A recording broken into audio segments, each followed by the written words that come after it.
never an end road. Follow the road. It will lead you somewhere. So don't give up. Who is laughing at you? Your waiting time is not your wasting time. Tell them. Don't ever forget this. If you are not born again, you will suffer again. But if you are born again, get ready to reign again. Beloved, I want you to sit back and be blessed. Just sit back and be blessed. Don't touch that die, because I'll be back to pray with you.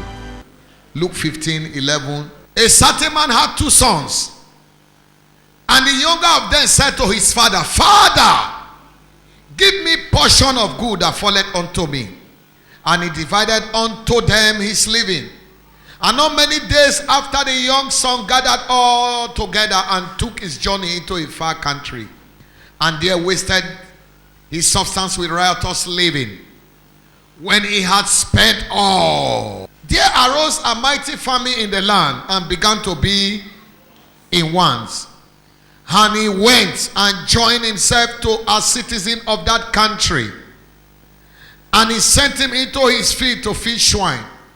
He would have fain to have had his belly filled with the hawks that the swine did eat, and no man gave unto him. And when he came to himself, verse 17, he said, How many hired servants of my father have bread enough to spare, and I perish with hunger?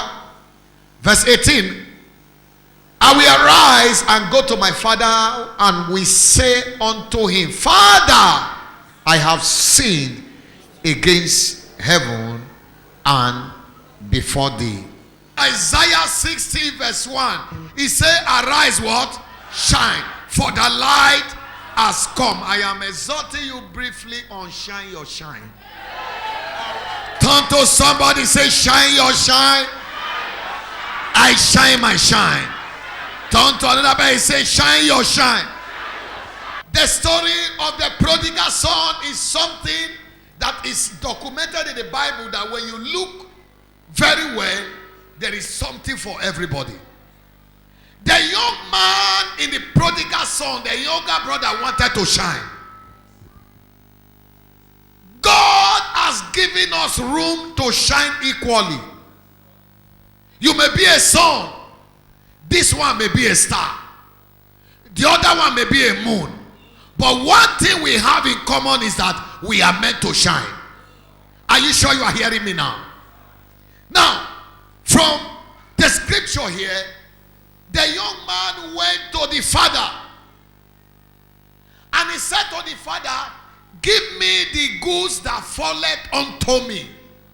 In other words, give me my portion. In verse 12, give me what? My portion. Do you know everybody on the face of the earth has a portion? He said, give me my what?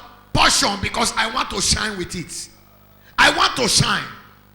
But the senior brother never asks. What prompted the young man to ask? He has not done anything wrong by asking. He has not done anything wrong by having a vision to shine. He has not done anything wrong by having a vision to become somebody in life. He has never done anything wrong by having an ambition to be great. Everybody must be ambitious one way or the other. This young man did not do anything wrong. But I tried to mirror the scripture, that same chapter, and I began to see what the young man did wrong that made him to fall from grace to grass. And those are the things I want us to look at in this service today. Number one, the young man wanted to bypass his season. Everybody has a season. Let me tell you this here. Fruit is good. Some fruit can be very sweet. But when you eat it unripe, you have stomach ache to contend with. So, the young man was going to bypass season. How do I know? Psalm 1 verse 3. It says, he bringeth forth fruit in his season. This young man did not know there is a season for everybody. There is a time to shine. Let me tell you this here. We are talking about the moon. If the moon try to shine now, nobody will see it. Am I communicating? When is the moon meant to shine? In the night. So he has a season. his own season is the night. Why the sun has a season where? In the day. So everyone have a season. The young man did not do anything wrong by asking for his portion. Note it. He never asked for his senior brother's portion. He said, the goods that falleth unto me, my own. I am not asking for my brother's own. I'm asking for my own. And the Bible says, the father gave him. So his error is that he didn't look at timing. Everything has a timing. Everything has a timing. There's a time to be married. There's a time to read your book. There's a time to get a job. There's a time to do business. There's a time to come to church. You want to succeed, give full attention to anything you do. If it's worth doing, do it well, because there may not be another day for it. Do it well and leave it and go to next. Are you all with me here today? So the young man wanted to bypass timing. So to everything you do, there is timing. Pastor, business, whatsoever you do, there is timing. Please work with timing. Number 2 error that he committed. There was no record that he gave tithe after he took it from the father. The father gave him, read that scripture throughout. We were not told that he gave tithe of what he took. He was never told. Even Abraham in Genesis chapter 14, when Abraham discomfited some group of kings and nations, the Bible says he took a spoil from them, and he met Melchizedek on the way, and he gave a tithe of all that he got. He gave a tithe of it to Melchizedek. The Melchizedek needed to pronounce blessing on him, and he said, blessed be Abraham, the possessor of what? Heaven and earth. That means God, because of that tithe, God remove him from earth and make him also to be a landlord in heaven. Am I communicating? How did I know he's a landlord in heaven? Because when Lazarus died and the rich man died, the Bible says Lazarus was at Abraham's bosom. That means he went to rent a house from Abraham in heaven. Am I communicating here? Abraham was already a landlord because he has been made the possessor of what? Heaven and earth. Because if you read that story, you will see that when Lazarus died and the rich man died, the Bible said the rich man lifted up his eyes. He saw Abraham where? In this own mansion. But unfortunately, Lazarus was squatting at his bosom. And now he began to send Lazarus message. Thank God it was not granted.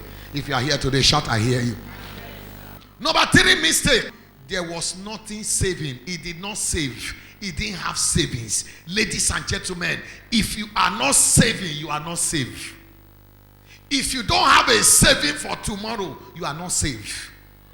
If you are a eat all person, the person who eats all, then tomorrow there may not be all to spend. Tomorrow is waiting to challenge you. Tomorrow is going to ask you, how did you spend yesterday? Tomorrow is going to ask you, you worked for 38 years, what did you do with it? Am I communicating here?